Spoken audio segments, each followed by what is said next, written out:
allez, je viens vous aider.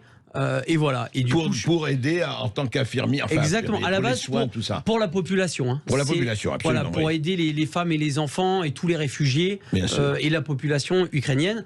C'était quand vous êtes parti quand là, je suis revenu il y a une dizaine de jours. D'accord. Donc, et vous avez passé 16 jours. 16 jours, exactement. Tout à fait, en 2 fois. C'est ça, en 2 fois, c'est ça. Et vous étiez à Kiev, vous étiez où? Enfin, j'ai fait Kiev, Boutcha, le fameux Boutcha. Boutcha dont tout le monde parle. Oui. Voilà, où tout le monde parle. Nous, principalement, juste pour rappeler ce qu'on faisait, c'est donc des transports d'équipements médicaux et des médicaments vers des hôpitaux précaires et aussi sur les orphelinats. Parce qu'il y a des orphelinats. Vous avez eu des choses assez terribles, je crois. Tout à fait. Alors, je vais assumer totalement ce que je vous dis. Moi, sur place, j'ai été témoin de crimes de guerre. J'ai vu beaucoup de crimes de guerre. Les seuls crimes de guerre que j'ai vus pendant les jours où j'étais sur place ont été perpétrés par des militaires ukrainiens. Et non pas par des militaires russes. Ce qui ne veut pas dire ce qui ne veut pas dire exactement, j'allais y venir, qu'il n'y a pas de crimes de guerre russes, mais il y en a aussi au niveau ukrainien. Vous avez assisté. Et on n'en parle pas. C'est ça, moi. Quand je suis rentré en France, j'ai été extrêmement choqué, même des personnes qui sont invitées sur les plateaux télé à droite à gauche.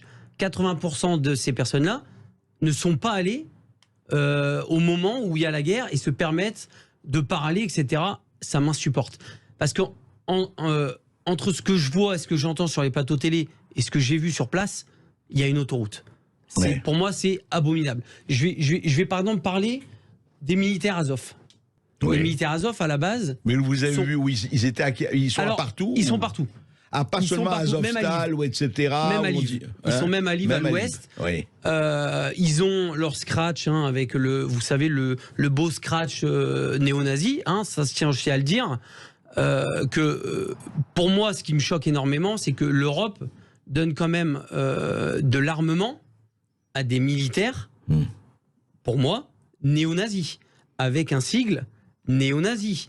On n'en parle pas, il suffit de regarder, c'est un ancien sigle SS qui est brandi partout en Ukraine. Et ça partout, on le voit partout. Partout, et ça ne pose aucun problème.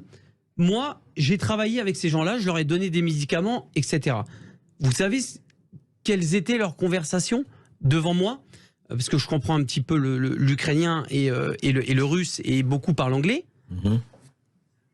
Ils rigolaient de se dire que s'ils croisaient des juifs ou des noirs, qu'ils les dépeceraient. Ah, carrément. Voilà ce qu'ils disaient devant vous. Voilà ce qu'ils disaient devant moi, et c'était leur conversation qui les faisait vachement rigoler.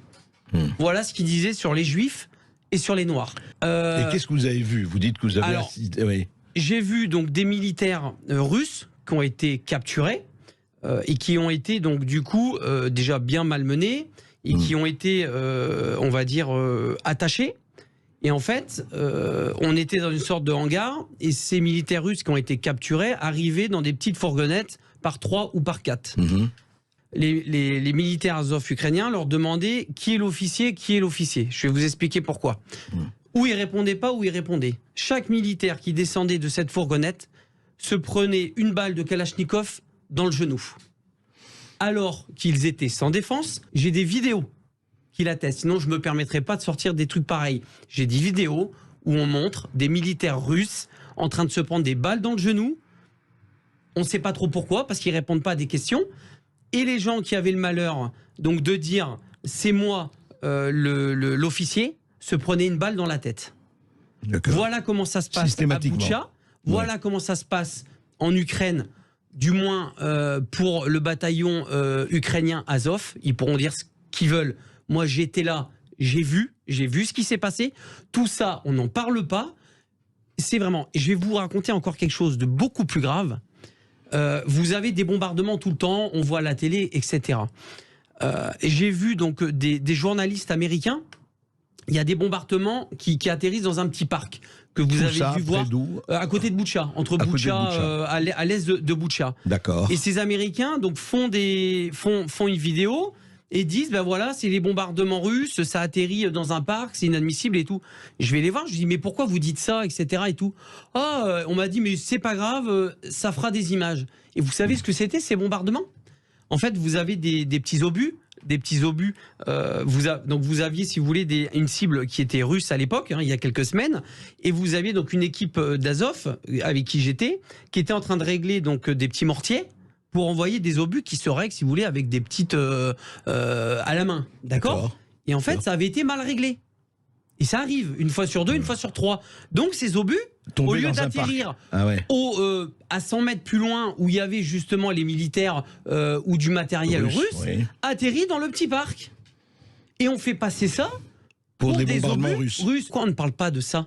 Et donc tous les bombardements, toutes les bombes, tous les obus qui atterrissent à Boutcha, à Kiev, etc., c'est du russe. Il faut arrêter. Oui, il faut un petit peu réfléchir. Il y a des deux côtés, les crimes se font des deux côtés. Mais bien sûr, et encore autre chose.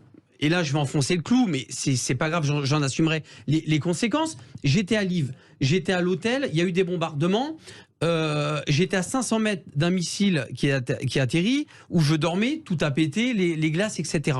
Je vais tout de suite sur place, et en fait, on s'aperçoit que les 5 missiles, il y a 4 missiles qui ont tapé des dépôts d'armement. Des dépôts d'armement qui venaient d'Europe, qui avaient été stockés à Lviv en attente que ça soit amené à Kiev et dans des unités. Vous savez où est-ce qu'il les stocke, l'armement qui arrive d'Europe? Eh bien, il les stocke dans des locaux et dans des maisons civiles, sans que les gens le sachent.